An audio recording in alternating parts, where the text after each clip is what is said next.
Alright everyone, we interrupt your program to bring you the Gentlemen Fantasy League Curry Spice. So no more posts, small talks over. We're going to be bringing you live video action of the Gentlemen Fantasy League. We're back. We've got special guest joining the office, Michael the Hammer Smith. Keyboard warrior. And what we're going to do is just, I know it's NBA day today, the season's starting. We're going to run through just who we think are the top contending teams in the Fantasy League and just go over what we think is a summary of where the league's at. Not much action has happened so far.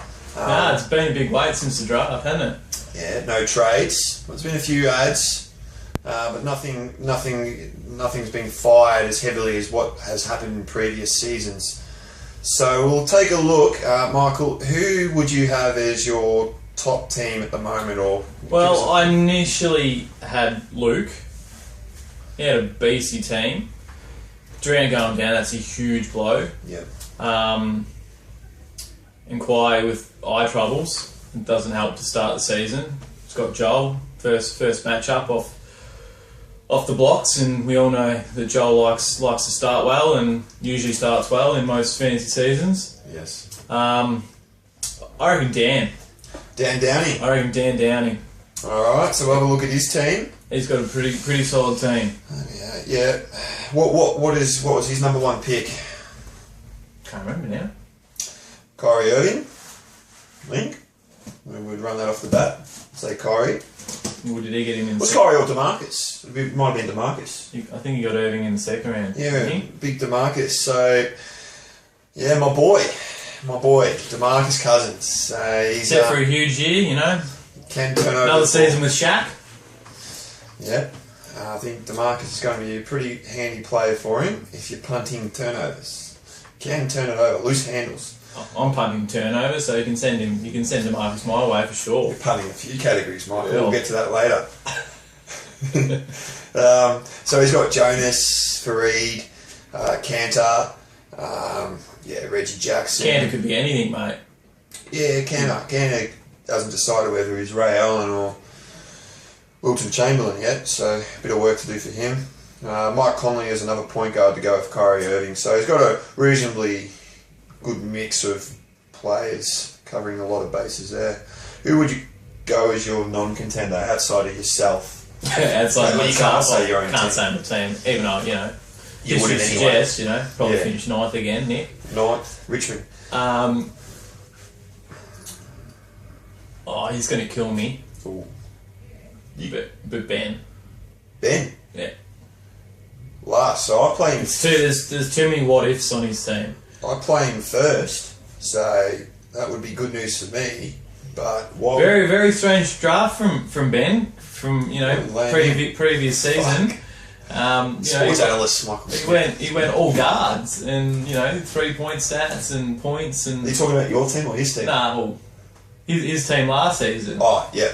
And now he's just gone the exact opposite and went Drummond second round. Early, like with his second pick, back to back. Drummond's another one of my boys. Drummond's a beast. Oh, 2020. I like Drummond. Walking 2020 with blocks. Yeah. So if you're happy to punt, have 20% FTs, then you're laughing. Yeah. Well, yeah. Fair enough. He definitely hasn't gone 3-pointers. No. As I look at the previous season's average stats, I don't think he has a player that averages 1-3. And just double checking on that. No, he doesn't. Unless Alfred Payton can step up and average you a 3. Oh, he'll be a good pick. Yeah, a bit of an They've just cleared, Magic have cleared their roster. I was targeting him for my all-point guard team, but just wasn't able to get him. Alright, who's going to make the first trade? And who will it consist of? Players. Name your fantasy trade. That's a pretty open and loaded question there, Sean. You're gonna have to use your mind a little bit and conjure up something for the people, given what. Well, Joel loves a trade. We all know Joel loves a trade, and previous seasons Nelson and Joel have done a few early trades early on, like even before the game started. But that hasn't happened this season. But it's a very open field, I think, and it's making everyone a bit hesitant to fire a big move. Also, I think people were really well prepared this season, and I think everyone got a lot of the people that they wanted in the drafts, and so people aren't necessarily wanting to pull the trigger because they're unhappy with certain players they have or that they want. So there's really no need for it at the moment. But with injuries and I think the fact that this year there isn't a standout, clear front runner leading the pack, and there isn't really a standout bottomed out team as well. So there's no real clear indicator of where everyone's at, and we won't know that maybe not for 2 weeks or even more. So everyone's kind of got that. You're a chance already, and stand pat. But I mean, after today, first games, anything can change. Anthony Davis plays today against Orlando. Expecting a big game from him. Oh, huge game. Anything else on him? Oh, my boy from last season. Your boy, Davis? Yeah, Davis. Well, you traded your boy. Well, I did. Traded him in, didn't you? And after that, I had the equal best second half of the season. Yeah? From that Mello Noah trade. I was equal with Ben on performance in the second half of the season. There you go. Where'd you finish on the ladder again? Don't count that Constellation Finals thing. Constellation. Fucking Consolidation Finals thing. Just waive that. That's a waste of time. Yeah. I finished 7th. But if you're not first, you're last. So always remember that. So you've been last for quite a while. Yeah, bloody oath, mate.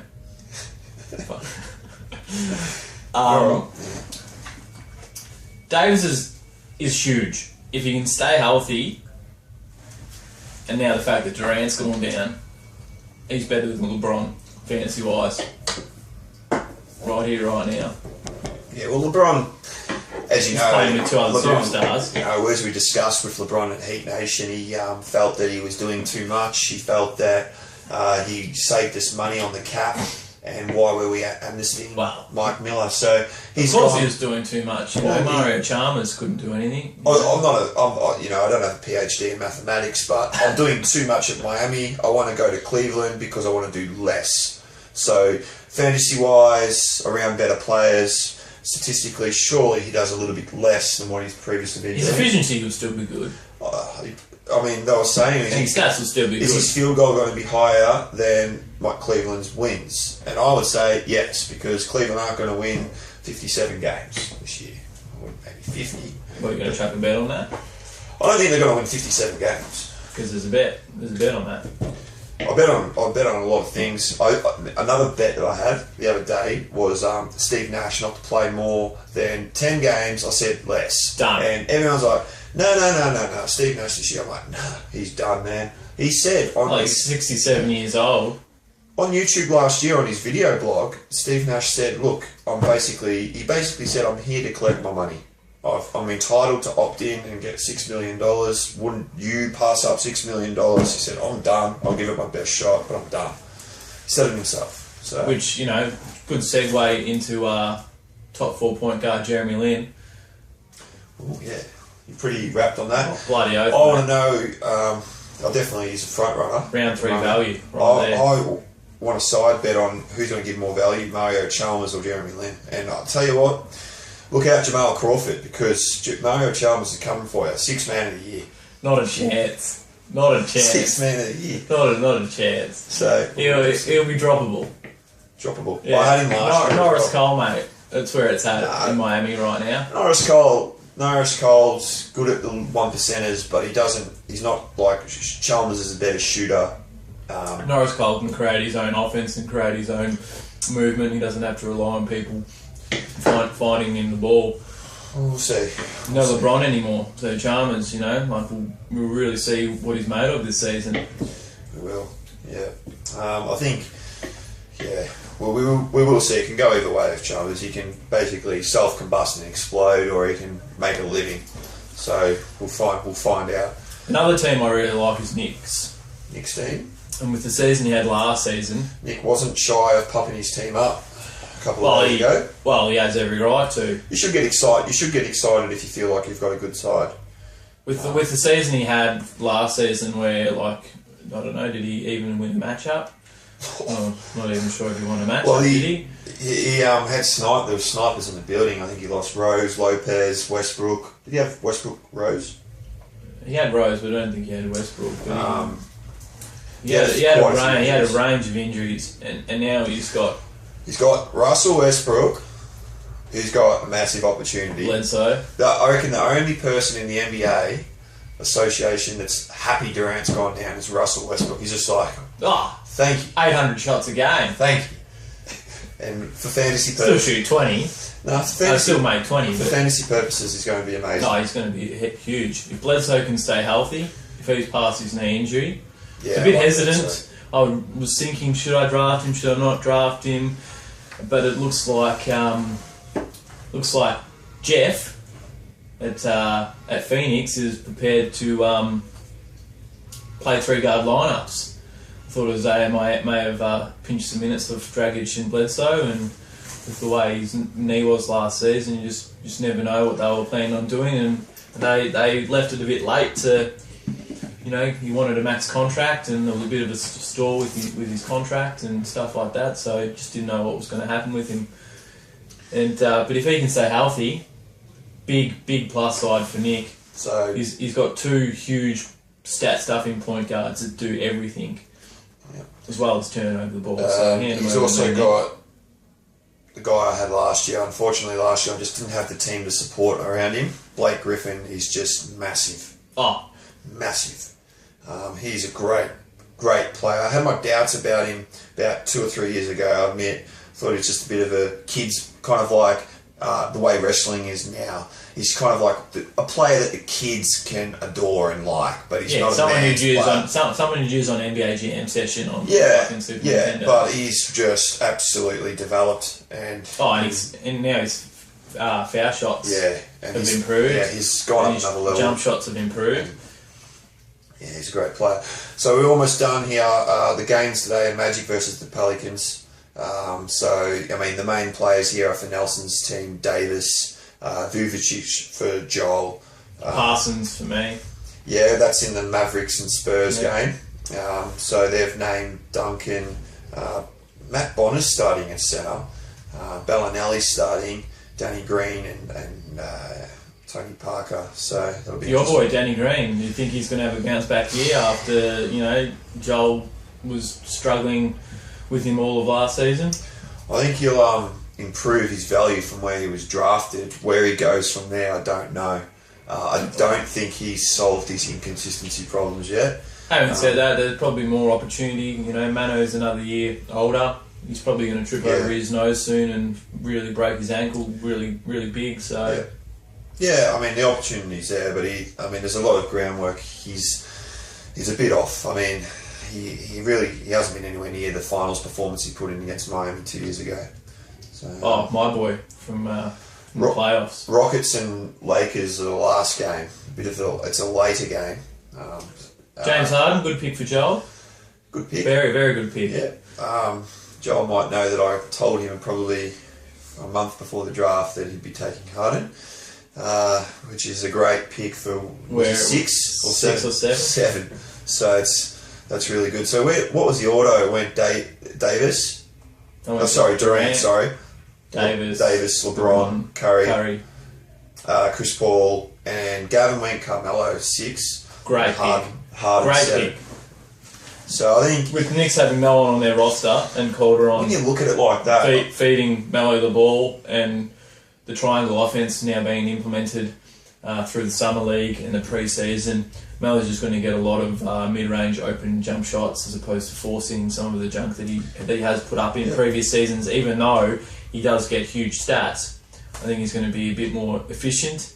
Not that you really need Melo to be efficient, because he's going to drop 30 points a game here and there, and he might have a 40-point game here and there and hit your threes, and no Tyson Chandler.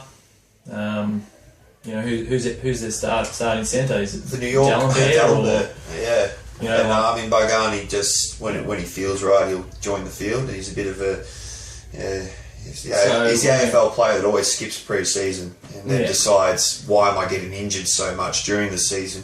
I mean, mate, pull your finger out. Do you regret trading Rondo for him last season?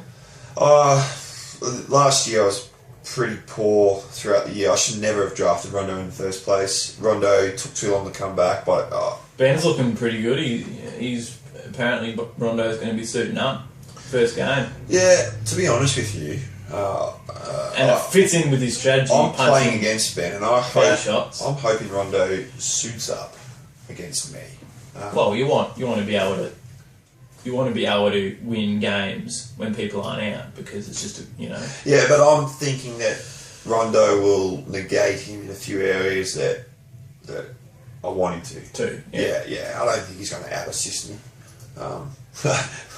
We're on live here, so you got to be careful what you say. Hopefully he doesn't out assist me. Yeah, but that's going to wrap it up. We'll give you every now and then. We'll try and give you a insight to the curry spice. I'll try and get people in. One of the last things I'll say is that I think that this season is going to be probably the toughest season to make finals. I think it's going to come down to the last couple of rounds where, like, even top 4, top 5, 3, 4, 5 will be wide open in the last couple of rounds. I reckon everyone's got stacked teams. People haven't done stupid,